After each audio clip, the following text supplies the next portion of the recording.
चलो शुरू करते हैं 1D डायनेमिक प्रोग्रामिंग। तो पहले 1 मिनट का ज्ञान कि हम पहचानेंगे कैसे कि ये डीपी का सवाल है। अब यार बोलोगे सामने लिखा है डीपी तो डीपी का ही होगा, बिल्कुल, पर हम कैसे पहचानेंगे? तो एक थंब रूल याद रखो हमेशा कि डीपी हमेशा काउंटिंग से रिलेटेड प्रॉब्लम्स में रहेगी। सिंपल, काउंटिंग से रिलेटेड प्रॉब्लम्स में रहेगी डीपी। ठीक है, जैसे अगर मैं यहां पे लिखता हूं कि काउंट नंबर ऑफ वेज, ठीक है, इसमें कुछ भी हो सकता है। मैक्सिमम वैल्यू, ठीक है, मिनिमम वैल्यू, ठीक है, या फिर यूनिक वैल्यूज, ठीक है, यूनिक नंबर ऑफ वेज, ठीक है, and so on, unique number of ways, so on.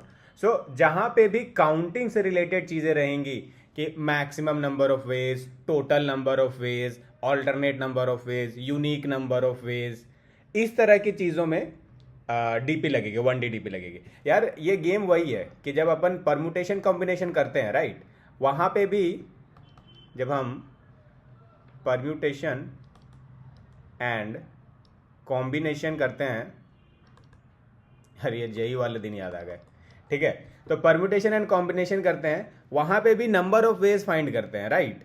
तो जहां पे भी काउंटिंग से रिलेटेड चीजें रहीं तो वो 1D डीपी या नॉर्मल 2D डीपी भी हो सकता है, पर काउंटिंग से रिलेटेड चीजें होनी चाहिए। ठीक है, इसका ध्यान रखना है हमें, काउंटिंग से रिलेटेड चीजें। ठीक है अभी इस सवाल में क्या बोल रहा है कि भाई count number of ways to reach nth stair. ठीक है, nth स्टेयर पे पहुंचने के नंबर ऑफ तरीके बताओ। ठीक है, तो एक है कि मैं 0 पे हूं, 1 पे आऊं, 2 पे आऊं, 3 पे आऊं। एक तरीका है ऐसे, राइट, एक तरीका है मैं 0 पे हूं, 1 पे जाऊं, फिर 3 पे जाऊं। एक तरीका है मैं 0 पे हूं, 3 पे जाऊं, फिर 1 पे जाऊं। कंस्ट्रेन ये है कि हम या तो एक स्टेप ले सकते हैं या तो 2 स्टेप ले सकते हैं। ठीक है, तो इस सवाल में क्या बोल रहा है कि नंबर ऑफ वेज। तो यार जैसे अभी बताया था ना कि नंबर ऑफ वेज आ गया, यहां पे टोटल नंबर ऑफ वेज है। यहां पे ऐसा भी हो सकता था कि मैक्सिमम स्टेप्स जिसमें लगे, या मिनिमम स्टेप्स जिसमें लगे, या यूनिक स्टेप्स जिसमें लगे, वैसा वाला सोल्यूशन। तो यहाँ पे अगर हम नीचे आए, इसी सवाल को वापस से लिखते हैं कि भाई ये क्या बोल रहा है, ये बोल रहा है कि ये एक स्टेयर है, ठीक है, 0 1 2 3, हमें 0 से 3 जाना है। 0 से 1 जा सकते हैं, 2 जा सकते हैं, 3 जा सकते हैं, 0 से 1 जा सकते हैं, फिर 3 जा सकते हैं, 0 से 2 जा सकते हैं, फिर 3 जा सकते हैं। क्योंकि हमारे पास क्या कंस्ट्रेन है, हम एक स्टेप ले सकते हैं या 2 स्टेप ले सकते हैं, राइट। तो बेसिकली यहाँ पे गेम अभी समझने का है कि डीपी पहचानेंगे कैसे, राइट। डीपी ऐसे पहचानेंगे जहाँ पे हमें कोई भी काउंटिंग के तरीके निकालने हैं, ठीक है, total, maximum, minimum, unique, alternate वगैरह वगैरह, पर काउंटिंग से रिलेटेड होने चाहिए। ठीक है, अभी थोड़ा सा थ्योरी और बताते हैं, उसके बाद फिर प्रैक्टिकल ही प्रैक्टिकल है ना। एक थोड़ा सा थ्योरी क्या है, जो मैंने पहले पिछले वाले लेक्चर में बताया था कि 2 तरह की डीपी होती हैं। ठीक है, 2 टाइप्स ऑफ डीपी, करेक्ट है। पहला होता है टॉप डाउन, सेकंड होता है बॉटम अप। ठीक है, टॉप डाउन में मैंने एक ज्ञान बताया था कि डीपी बाहर बनता है, ठीक है, और वो पैरामीटर में पास होगा। बॉटम अप में डीपी अंदर बनता है। ठीक है, बस ये याद रखना है अपने को। ठीक है, यहां पे एक और कंसेप्ट आ जाएगा स्पेस ऑप्टिमाइजेशन का, वो देखेंगे कि अगर पॉसिबल है तो स्पेस अगर जो हम यूज कर रहे हैं डीपी वाले एरे में, क्या हम उसको हटा सकते हैं या नहीं। हटा सकते हैं तो हटा देंगे। ठीक है, अभी जो मैंने 2 ज्ञान बताए थे डीपी के कि हमें क्या क्या आना चाहिए, रिकर्शन प्लस मेमोइजेशन।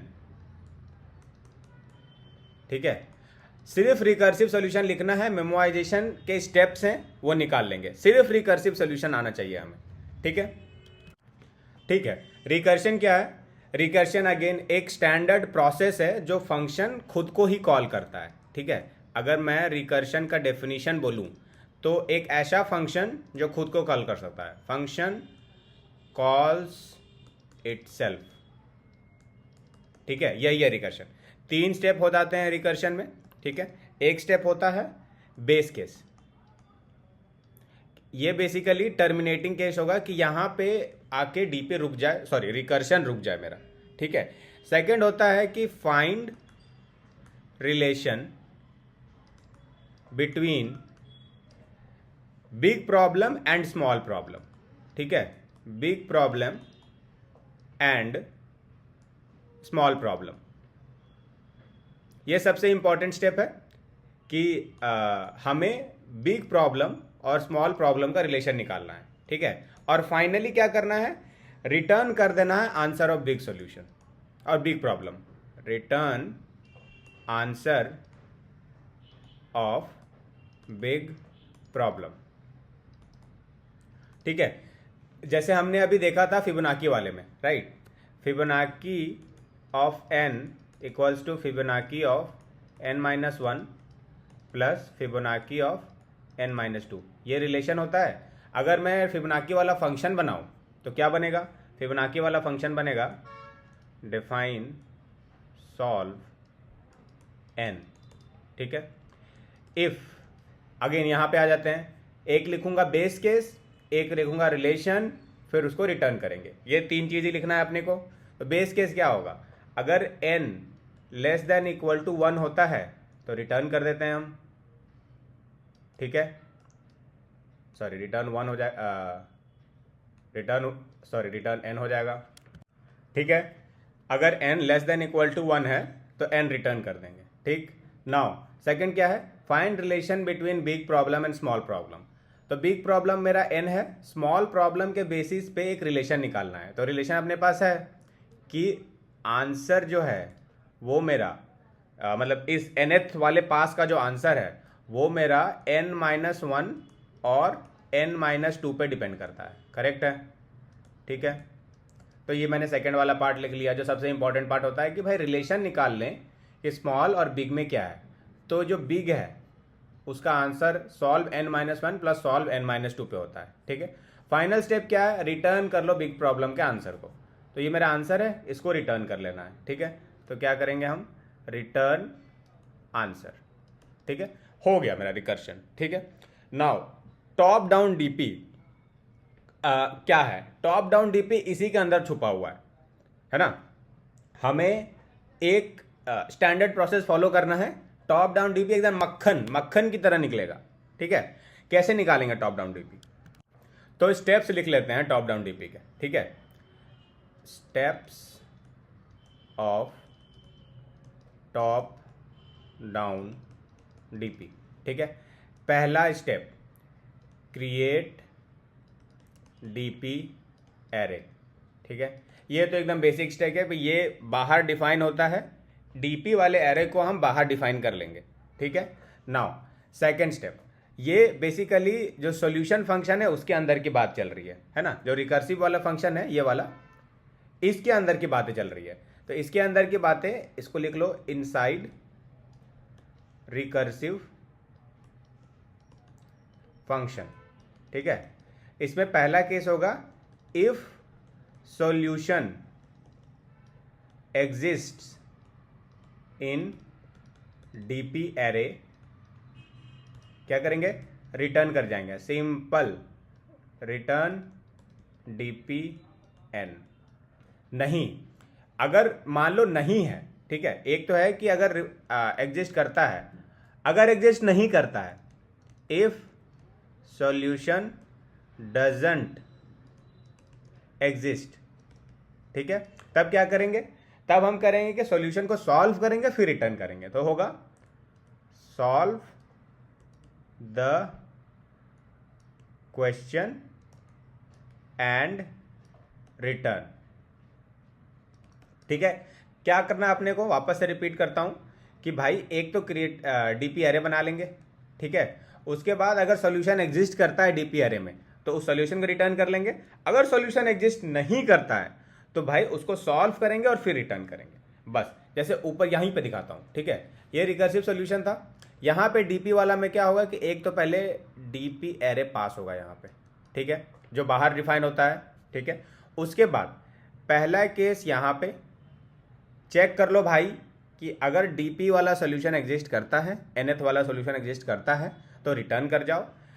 दूसरा, अगर ये वाला इफ कंडीशन फेल हुआ तो एल्स वाले में जाएंगे नीचे कि भाई यहाँ पे मैंने सॉल्व किया है और सॉल्व करने के बाद डीपी वाले में स्टोर करेंगे, ठीक है। DP N equal to answer store करेंगे, ठीक है। स्टोर करने के बाद फिर आंसर के जगह पे डीपी ऑफ एन रिटर्न कर देंगे, ठीक है। बस हो गया मेरा डीपी वाला सॉल्यूशन, ठीक है।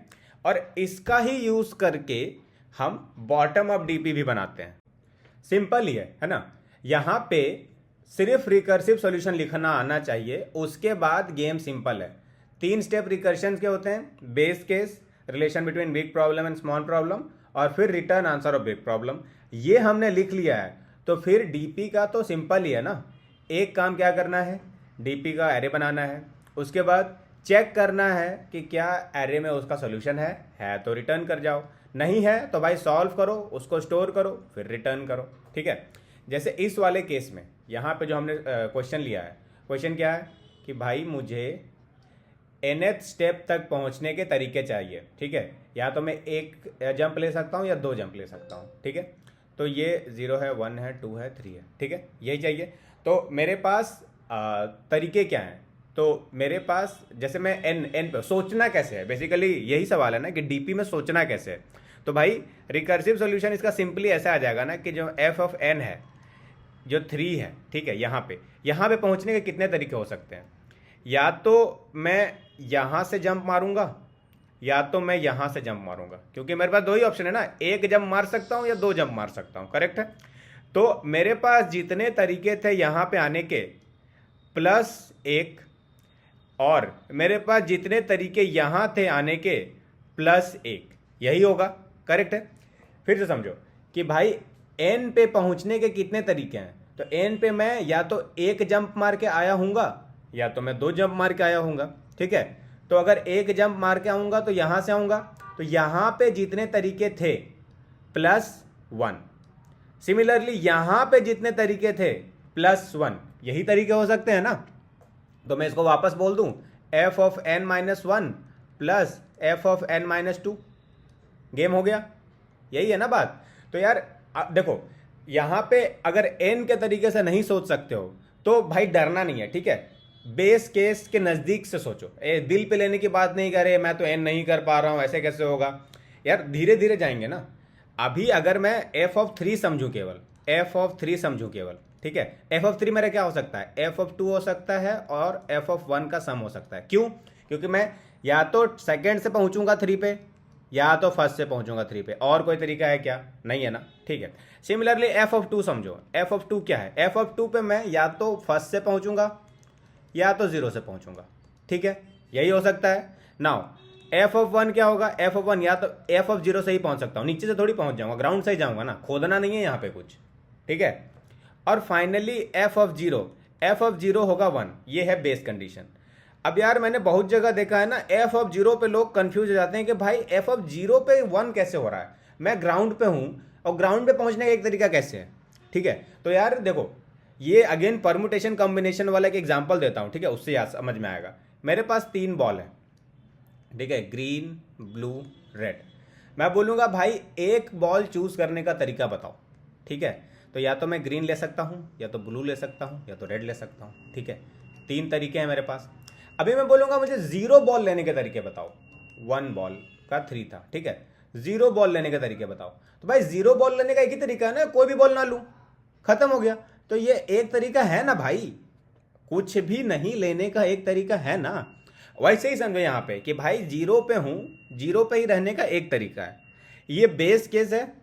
अगर नॉर्मली नहीं समझ में आ रहा है कि अरे जब 1 स्टेप या 2 स्टेप लेना है तो 0 वाला 1 क्यों हो रहा है, 0 वाला 1 इसलिए हो रहा है क्योंकि वो एक तरीका है, ठीक है। और ऐसे भी समझ लो, अगर पूरा इक्वेशन पे फिट नहीं हो रहा है तो एफ ऑफ 0 और एफ ऑफ 1 मेरा बेस केस है भाई, ठीक है।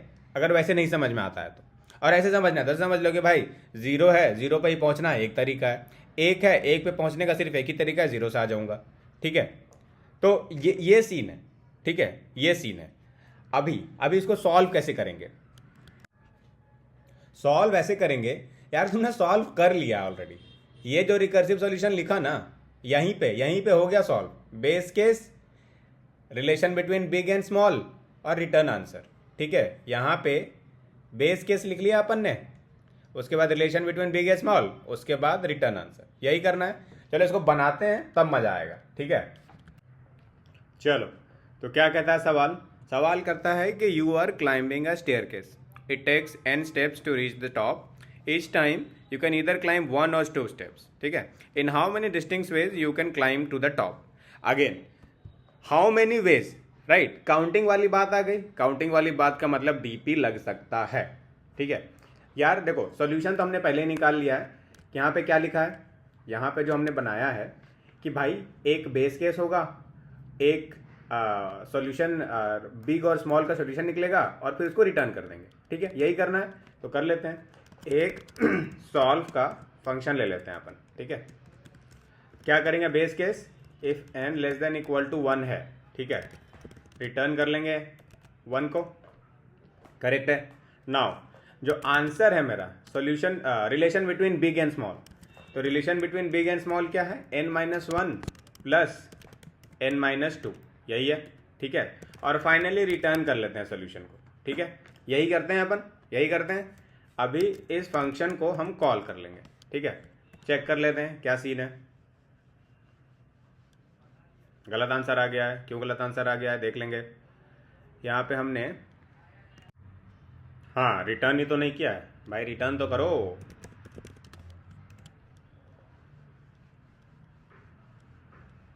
ठीक है, चला देते हैं।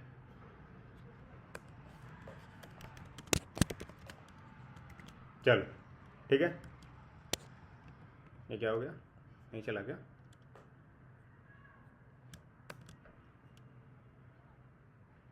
टीएलई मार दिया। ठीक है, टीएलई मार दिया तो हम क्या करेंगे? अब टीएलई मार दिया तो अब हम रिकर्सिव सॉल्यूशन, क्या बोलते हैं, डीपी वाला सॉल्यूशन लिखेंगे। करेक्ट है।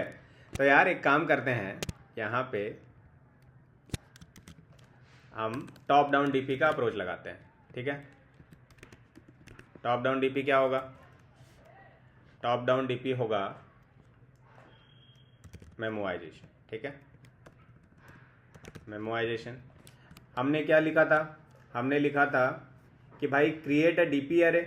ठीक है, उसके बाद if solution exist in DP array, return DP array. If solution does not exist, solve the equation and then return. ठीक है, यही करेंगे यहाँ पे कि भाई पहले डीपी अरे बना लो। ठीक है, DP equals to -1 into n+1। ठीक है, n+1 क्यों लेंगे? क्योंकि 0 से काउंटिंग चालू हो रही है, 1 से काउंटिंग चालू होती है तो n लेते हैं। ठीक है, यहाँ पे सॉल्व के जगह मेम ले लो और डीपी पास कर दो। ठीक है, सेम यहाँ पे डीपी पास कर दो। नाउ अब अपना मेन गेम क्या होगा? मेन गेम होगा चेक करना कि भाई क्या सोल्यूशन एग्जिस्ट करता है डीपी में। अगर सोल्यूशन एग्जिस्ट करता है तो रिटर्न कर जाओ। नाम चेंज कर लेना यार, गलती मत करना वरना ऊपर वाला फंक्शन ही कॉल हो जाएगा।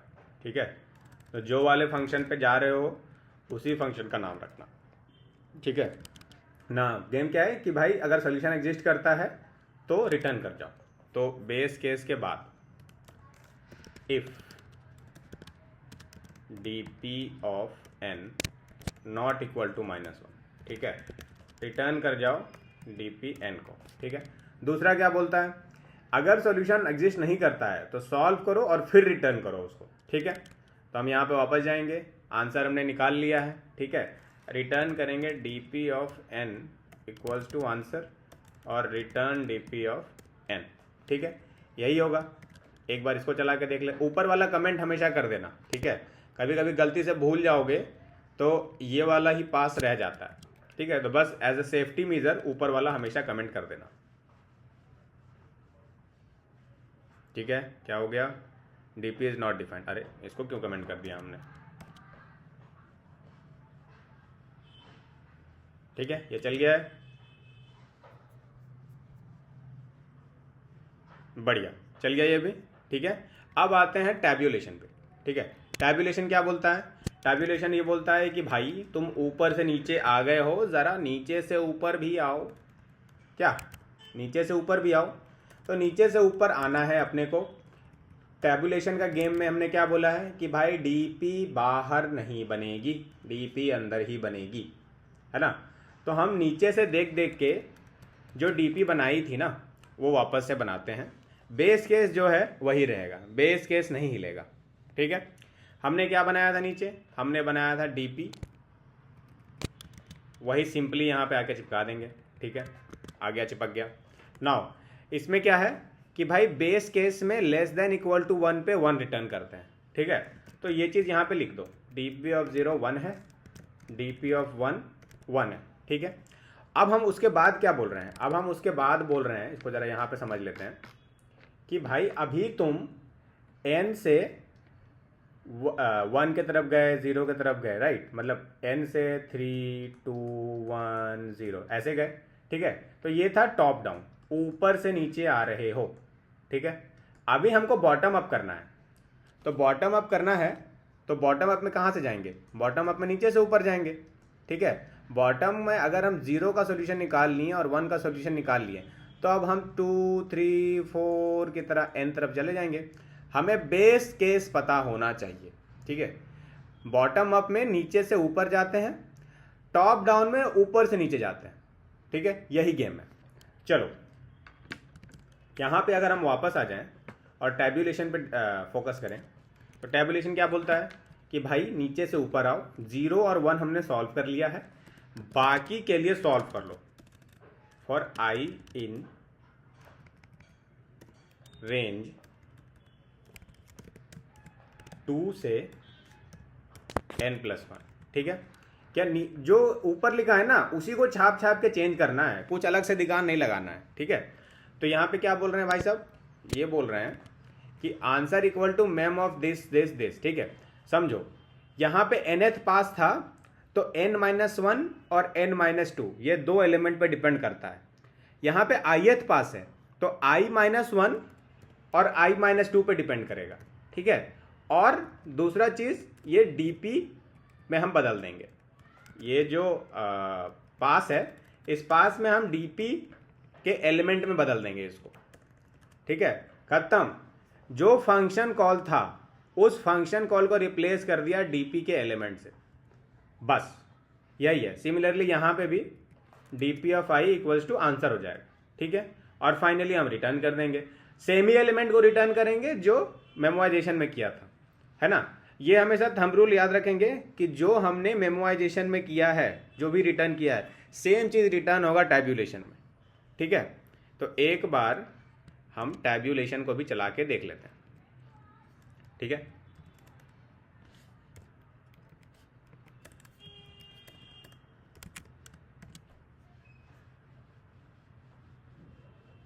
चल गया, बढ़िया 100%। और अब बाप रे 100% से बढ़िया हो गया क्या? कोई बात नहीं। चलो अब आते हैं स्पेस ऑप्टिमाइजेशन। यार ये लास्ट कॉन्सेप्ट रहता है कि भाई हमने इतना काम तो कर लिया पर यार हम एक स्पेस ले रहे हैं। ठीक है, n का स्पेस ले रहे हैं। क्या पॉसिबल है कि हम स्पेस को भी हटा दें? हाँ, तो देखो पॉसिबल है। हो क्या रहा है ना, हमेशा हम चेक करेंगे कि ith एलिमेंट क्या कोई fixed number of previous elements पे डिपेंड करता है। फिर से सुनो, क्या ith एलिमेंट कोई fixed number of previous elements पे डिपेंड करता है? अगर हाँ तो यस, हम स्पेस ऑप्टिमाइज कर सकते हैं। इसको यार थोड़ा लिख लें तो मज़ा आएगा। ठीक है, स्पेस ऑप्टिमाइजेशन का बेस रूल क्या है? स्पेस ऑप्टिमाइजेशन स्पेलिंग की एकदम मतलब यार इग्नोर मारना, ऑप्टिमाइजेशन लिख रहा हूँ। ठीक है, तो क्या है कि अगर ith एलिमेंट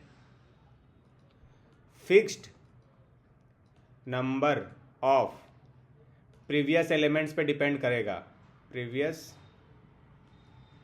एलिमेंट्स पे डिपेंड करता है, तो यस, स्पेस ऑप्टिमाइजेशन लग जाएगा।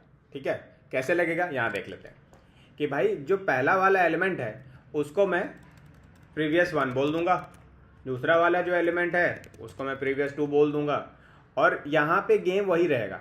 ठीक है, आंसर जो i-1 है वो मेरा प्रीवियस 2 है, और i-2 है वो प्रीवियस 1। ठीक है, और जो फाइनल dp ऑफ i है, dp ऑफ i की जगह पे मैं इसको आंसर ही रहने देता हूँ। ठीक है, आंसर कोई ले लेंगे, answer is the current answer, मतलब करेंट पास का आंसर है। अब dp ऑफ एलिमेंट मतलब जो प्रीवियस 1 और प्रीवियस 2 है हर पास के बाद चेंज होगा, है ना। तो previous 1 becomes previous 2 and previous 2 becomes answer. ठीक है, और dp n की जगह आंसर ही है तो आंसर रिटर्न कर देंगे। ठीक है, अब यार जरा इसको चला के देख लें। देखो नाम ही नहीं बदला है, कहाँ से चलेगा।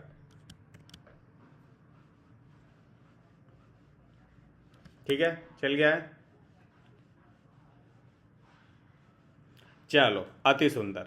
ठीक है, तो यार मैं ज्यूम करता हूं कि तुम लोगों को मोटा मोटा समझ में आ गया होगा कि क्या हो रहा है 1D DP में।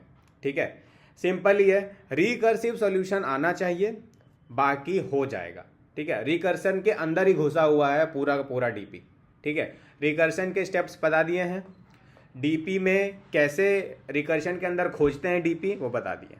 ठीक है, चलो ध्यान रखो, चलते हैं।